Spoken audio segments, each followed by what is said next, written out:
Ebola, the rise of a military police state, media contradictions, and the fall of America.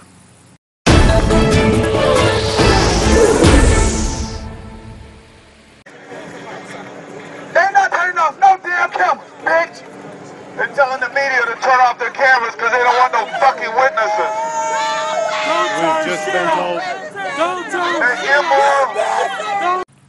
A couple months ago in the news, Clive Bundy, this man, hasn't paid his taxes or land taxes in decades.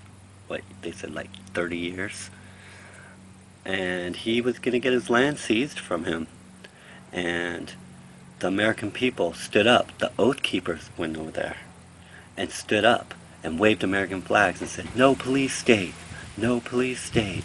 And they stood the ground hard. And I look in the media and joy filled my heart when I saw that the militia was there.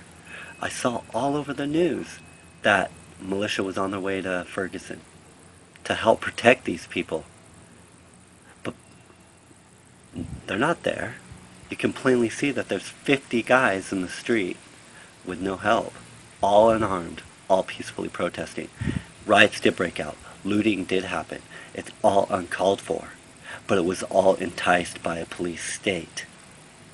A young boy, criminal record or not, a young man was pulled into a police car and then shot.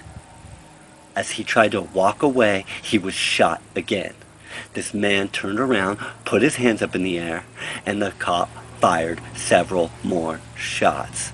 His best friend hid for his life. That's what this is over. And no militia. Why? Because it's an African American suburb? Continuing to advance their line, we have now pulled back a city block and a half.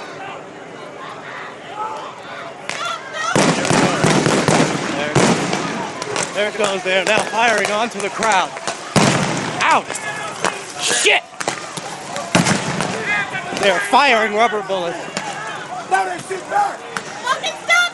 Stop it now!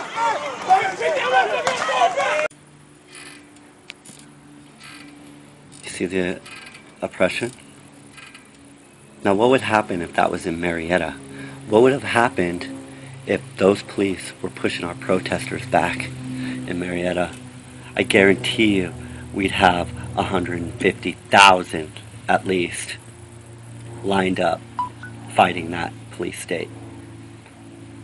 But poor Ferguson, Missouri, not a goddamn single person to help them. Not one. People don't realize that everything you're seeing, everything you see in the media is all smoke and mirrors now. It has nothing to do with Ebola. It has nothing to do with a police state. It has everything to do with the petrodollar. And what this petrodollar is doing is it's flipping two sides and easing contradiction onto you. A lot of you don't believe Ebola is airborne. The CDC changed it August 7th. Said it's airborne up to 3 feet. I can sneeze on you and you're fucked. They said Ebola can't live in water. CDC changed it August 7th. This is a rare strain of Ebola. This is the Zaire strain. This is not 1970s Ebola. This is 2014 Ebola. And yes, it can live on water. Droplets of water in the air, it can piggyback right on. It even says it right there on the CDC website. You don't believe me? You better go check it yourself. Actually, I think I have the link. I'll put in this video. But you guys got to open your eyes and start waking up. This is all connected to inevitably lock you down. You will be on martial law.